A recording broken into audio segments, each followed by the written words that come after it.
Penangkapan Yoke, sahabat Nikita Mirzani, baru-baru ini mengejutkan publik. Yoke ditangkap atas tuduhan pelanggaran Undang-Undang ITE terkait pencemaran nama baik dengan ancaman hukuman maksimal 6 tahun penjara. Kabar penangkapan ini pertama kali disebarkan oleh Yolo Ine melalui media sosialnya. Yolo mengungkapkan bahwa Yoke ditangkap dan kini berada di Polda Metro Jaya. Menariknya, laporan terhadap Yoke diduga dibuat oleh Fitri Salhuteru.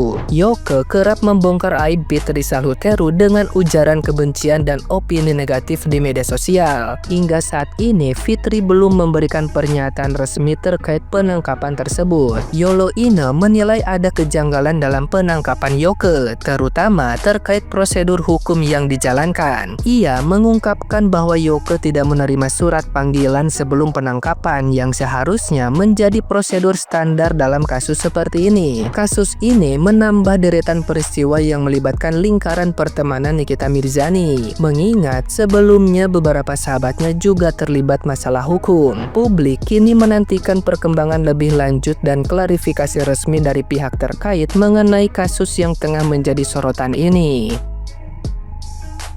Nah, gimana nih menurut netizen yang terhormat? Silahkan berkomentar ya.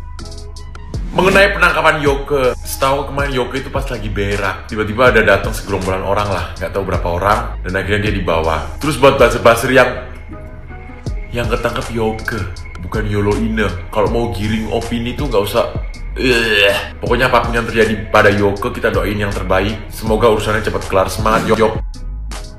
Hei, kenapa yang jadi ketangkep Yolo Ine? Salah, yo salah kabeh. Yoke.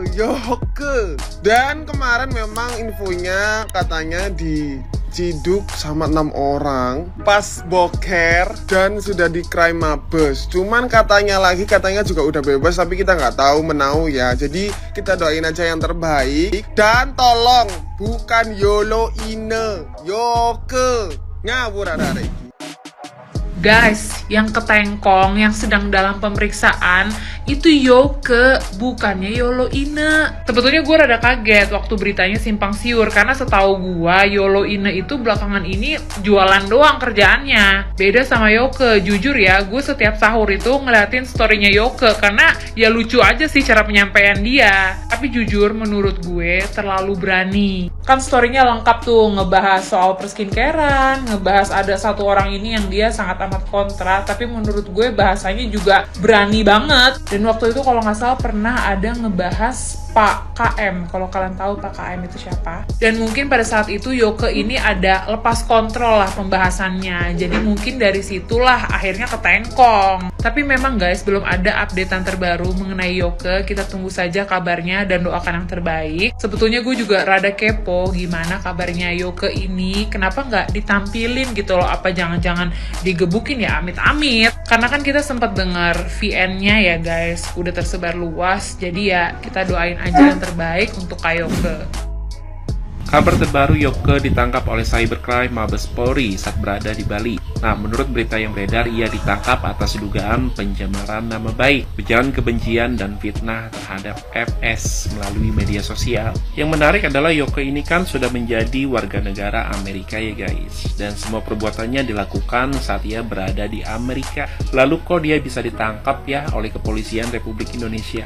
Mari kita bahas dari sisi hukum. Nah, di Indonesia itu kan memiliki Undang-Undang ITE yang berlaku tidak hanya di dalam negeri guys, tetapi juga bisa digunakan terhadap orang yang berada di luar negeri jika perbuatannya berdampak di Indonesia. Ini diatur dalam pasal 2 Undang-Undang ITE yang menyebutkan bahwa hukum ini berlaku bagi setiap orang di luar Indonesia jika memiliki akibat hukum di Indonesia. Dalam kasus ini kan FS sebagai korban berada di Indonesia ya, dan merasa dirugikan. Jika laporannya sudah masuk ke kepolisian dan penyelidikan dilakukan, maka Yoke ini bisa dijerat hukum. Tapi apakah Polri berwenang menangkapnya? Jawabannya ya bisa iya guys, karena pertama ada prinsip teritorial. Jadi begitu Yoke masuk ke Indonesia, ia harus tunduk pada hukum yang berlaku di Indonesia, termasuk Undang-Undang ITE. Kemudian ada prinsip ekstrateritorialitas di Undang-Undang ITE. Meskipun perbuatannya dilakukan di luar negeri, negeri. Jika dampaknya dirasakan di Indonesia, maka hukum Indonesia bisa menjangkau si pelaku. Kemudian ketiga ada laporan resmi. Jadi jika laporan FS ini sah dan telah melewati proses penyelidikan, maka kepolisian punya dasar untuk menangkap Yoke. Tapi apakah Yoke bisa terbebas dari penangkapan tersebut? Ya, secara hukum ada beberapa cara yang bisa dilakukan oleh Yoke guys untuk melawan kasus ini.